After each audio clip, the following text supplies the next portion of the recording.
24 ವರ್ಷದಿಂದ ನೀವು ಈ ಗುಲ್ಕನ್ ಜೊತೆಗೆ ನಿಮ್ಮ ಜೀವನ ನಡೀತಾ ಇರೋದ್ರಿಂದಾಗಿ ಸೊ ಯಾವ ರೀತಿಯಾಗಿ ಇದು ಆರೋಗ್ಯಕ್ಕೆ ಸಹಾಯ ಮಾಡುತ್ತೆ?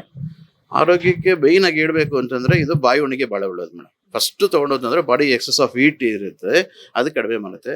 ತುಂಬಾ ಜನಕ್ಕೆ ಈ ಬೇಸಿಗೆಯಲ್ಲಿ ಬಾಯಿ ಹುಣ್ಣು, ಕಣ್ಣೂರಿ, ಪೈಲ್ಸ್ ಪ್ರಾಬ್ಲಮ್, ಅಲ್ಸರ್ ಅದೆಲ್ಲ ಬರುತ್ತೆ. ಎಷ್ಟೋ ಜನ ಆಯುರ್ವೇದಿಕ್ ಡಾಕ್ಟರ್ಗಳೇ ನಮ್ಮ ಹತ್ರ ಕಳಿಸ್ಕೊಡ್ತಾರೆ, ಗುಲ್ಕನ್ ತಿನ್ನಿ ಬಹಳ ಒಳ್ಳೇದು ಅಂತ ಹೇಳ್ಬಿಟ್ಟು.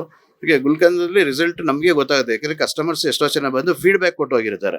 ಅಯ್ಯೋ ಭಾಳ ಬಾಯಿ ಹುಣ್ಣು ಬಂದಿತ್ರಿ, ನಮ್ಗೆ ಊಟ ಮಾಡೋಕೆ ಆಗ್ತಿರ್ಲಿಲ್ಲ, ನೀರು ಸಹ ಕುಡಿಯೋಕೆ ಆಗ್ತಿರ್ಲಿಲ್ಲ, 2 ಸಲ 3 ಸಲ ತೊಗೊಂಡ್ರೆ ನಮ್ಗೆ ಕ್ಲಿಯರ್ ಆಯ್ತು, ಯಾವ ಟ್ಯಾಬ್ಲೆಟ್ಸ್ ಬೇಡ, ಏನು ಬೇಕಾಗಿಲ್ಲ, ಅಷ್ಟು ಒಳ್ಳೆ ಇದರಲ್ಲಿ ಇದಿದೆ ಮೇಡಮ್.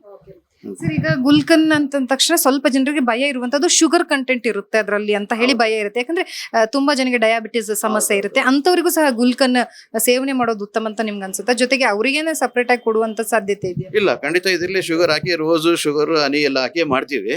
ಬಟ್ ಡಯಾಬಿಟಿಸ್ ಇರೋರು ಭಯ ಇದೆ, ಅದು ಸಕ್ಕರೆ ತಿಂದ್ರೆ ಮತ್ತೆ ನಮ್ಗೆ ಹೆಚ್ಚಾಗತ್ತೆ ಹಾಗೆ ಅಂತ ಹೇಳಿ. ಅದೇ ರೀತಿ ಆರೋಗ್ಯನೂ ಕಾಪಾಡ್ಕೋಬೇಕು ಅಂದ್ರೆ ಅವ್ರಿಗೋಸ್ಕರ ನಾವು ಇವಾಗ ಬೆಲ್ಲದು ಮಾಡಿದೀವಿ ಮೇಡಮ್.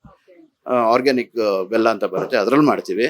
ಬಟ್ ಶುಗರ್ ಕಂಪೇರ್ ಮಾಡಿದ್ರೆ ಅದು ಪರವಾಗಿಲ್ಲ. ಬಟ್ ಅದು ಬಿಟ್ಟು ಕಲ್ ಸಕ್ಕರೆಯಲ್ಲಿ ಮಾಡ್ತಾ ಇದೀವಿ ಇವಾಗ. ಅದು ಇನ್ನು ಸ್ವಲ್ಪ ನೆಕ್ಸ್ಟ್ ವೀಕಲ್ಲಿ ಬರುತ್ತೆ. ಅದು ಕಲ್ ಸಕ್ಕರೆನೂ ಪರವಾಗಿಲ್ಲ. ಅದು ಬೇಡ ಅಂತಂದ್ರೆ ಜೇನುತುಪ್ಪ, ಬರೀ ಜೇನುತುಪ್ಪ, ಸಕ್ಕರೆನೂ ಇರಲ್ಲ, ಬೆಲ್ಲನೂ ಇರಲ್ಲ, ಕಲ್ ಸಕ್ಕರೆನೂ ಇರಲ್ಲ, ಏನೂ ಇರಲ್ಲ, ಬರೀ ಗುಲಾಬಿ ಮತ್ತೆ ಜೇನುತುಪ್ಪ. ಇದು ಬಹಳ ಉತ್ತಮವಾಗಿರುತ್ತೆ.